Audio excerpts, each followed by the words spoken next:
Ieri Meneghetti, ieri veramente una notte infernale per Nervesa e per altre comunità del Montello. Questa bomba d'acqua che ha colpito la sua comunità, è iniziata la conta dei danni e non sono pochi. Sì, in realtà la conta dei danni credo ci vorrà qualche giorno perché i danni sono ingenti, i danni sono anche in questo momento difficilmente stimabili vista l'entità. Onestamente la zona interessata non è stata amplissima perché è un pezzo da Bavaria a Nervesa della Battaglia.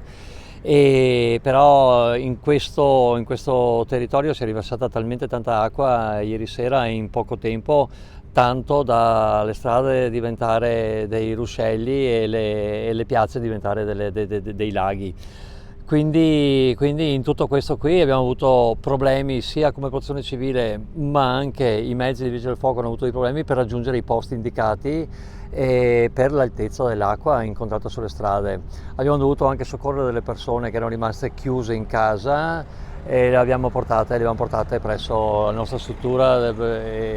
struttura municipale. E poi tutta la notte siamo andati avanti ai sopralluoghi, ci sono stati molti interventi con i vigili del fuoco, con la protezione civile, con la Croce Rossa, e c'erano impegnati un'ottantina di persone dei vigili del fuoco e una cinquantina di protezione civile, per cui abbiamo dato un massimo sforzo. Ovviamente sembra poco perché purtroppo le case invase dall'acqua era molto elevato, il numero delle case era molto elevato. Doveroso ringraziamento quindi ai volontari, ai vigili del fuoco. Assolutamente doveroso ringraziamento, e anche doveroso ringraziamento alle persone che hanno contribuito, i vari singoli che hanno contribuito nel capire che purtroppo non si poteva essere presenti ovunque, e quindi nel capire e nel dare una mano laddove potevano farlo.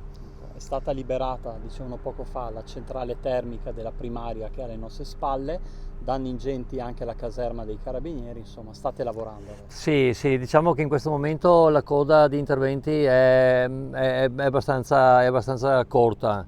E ci sono però ancora degli interventi da finire. In realtà poi sulla zona montagliana ci sono delle prese che sono ancora impraticabili, e quindi con i vigili del fuoco stiamo operando naturalmente il personale della protezione civile stiamo operando per il taglio piante e per vedere di rimuovere il materiale laddove possa consentire questo il passaggio delle persone che abitano in quelle zone lì.